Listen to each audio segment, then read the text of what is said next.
प्रियजन हो, येशू ख्रिस्ताच्या नावाने आपल्याला प्रेमपूर्वक शुभेच्छा। हे ठिकाण किती सुंदर आहे ना।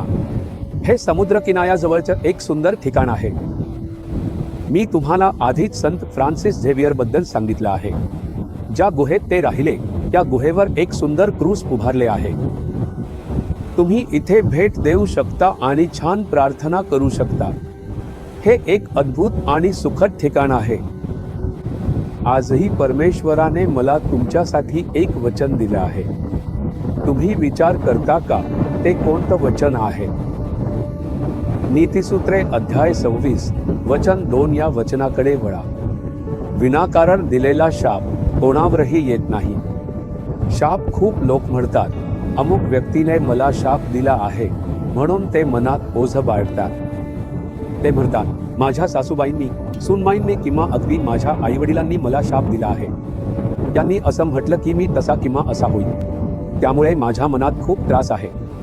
माझ्या कामाच्या ठिकाणी किंवा शेजारी कोणीतरी मला शाप दिला आणि आता सगळं संपलं असं अनेकांना वाटतं। बरेच लोक अशा भीतीत असतात। पण प्रभू बायबलमध्ये म्हणतो, कारण नसताना शाप कधीच लागू पडत नाही किंवा पूर्ण होत नाही। कोणीतरी तुम्हाला शाप दिला तर तो खरोखरच पूर्ण होईल का? समजा कोणाचं मन दुखावलं गेलं कारण त्याला तिला त्रास झाला। जसं एखाद्या विधवेचं, पित्याविना असलेल्या मुलाचं किंवा गरीबाचं मन तुमच्या तुच्छ शब्दांमुळे दुखावलं तर तो शाप पूर्ण होईल। म्हणूनच आपण कोणाचंही मन दुखावू नये याची काळजी घ्यायला हवी। खूप महत्त्वाचं म्हणजे तुम्ही कधीही विधवा, पित्याविना असलेले आणि गरीब लोक यांचा तिरस्कार करू नये आणि त्यांना दुखावू नये। त्यांच्या मनात झालेलं दुखावणं हेच शापात रूपांतरित होतं। म्हणून आपण कोणाचंही मन दुखावू नये याची काळजी घ्यायला हवी। अशा दुखावणीतून जर शाप निघाला तर तो नक्कीच पूर्ण होईल।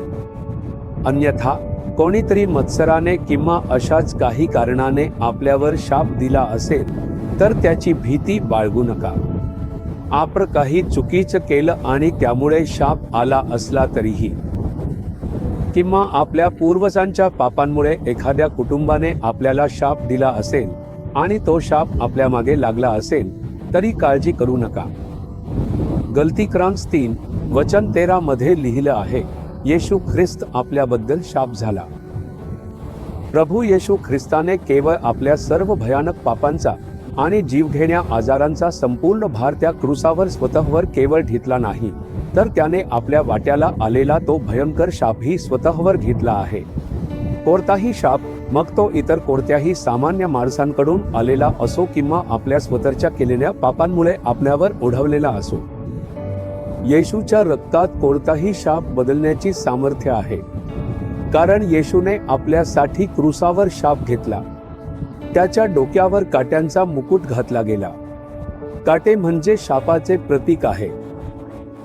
येशूने माणसांचा शाप स्वतःवर येऊ दिला आणि क्रूसावर शापित झाला। म्हणूनच जर तुम्ही प्रार्थना केली, येशू तू माझ्यासाठी क्रूसावर शापित झालास, येशूच्या नावाने मला या शापातून मुक्त कर, तर तुमच्यावरचे सर्व शापाचे बंधन तुटतील आणि मग शाप आशीर्वादात बदलून जाईल। हे येशूच्या क्रूसावरून आपल्याला मिळणारे आणखी एक महान आशीर्वाद आहे। म्हणून कोणाच्या शापामुळे निराश किंवा घाबरू नका। तुमच्यावरचे सर्व शाप आशीर्वादात बदलतील। जर तुम्ही खरोखरच शापामुळे त्रस्त असाल तर येशूकडे या, क्रूसाकडे पहा आणि प्रार्थना करा, तुमचा शाप आशीर्वादात बदलेल। तुम्ही प्रार्थना कराल का? पिता, तू म्हटले आहेस की कारणाशिवाय आलेला शाप लागू पडणार नाही। ज्यांनी मला कारणाशिवाय शाप दिला त्यांच्यासाठी मी आशीर्वाद देतो आणि प्रार्थना करतो। माझ्यावर तो शाप परिणाम करणार नाही यासाठी तुझे धन्यवाद। तू आमच्या कुटुंबावर पिढ्यानपिढ्या येणारा शाप स्वतःवर घेतलास आणि माझ्या पापामुळे आलेला शापही तुझ्या रक्ताच्या सामर्थ्याने सर्व शाप दूर होऊ दे। येशूच्या नावाने मी प्रार्थना करतो, आमेन आमेन। जीसस रिडीम मराठी ह्या YouTube चॅनेलला सबस्क्राइब करा। सबस्क्राइब बटनावर क्लिक करा आणि बेल चिन्हावरही क्लिक करा। दररोजच्या नवीन कार्यक्रमांची माहिती मिळवा.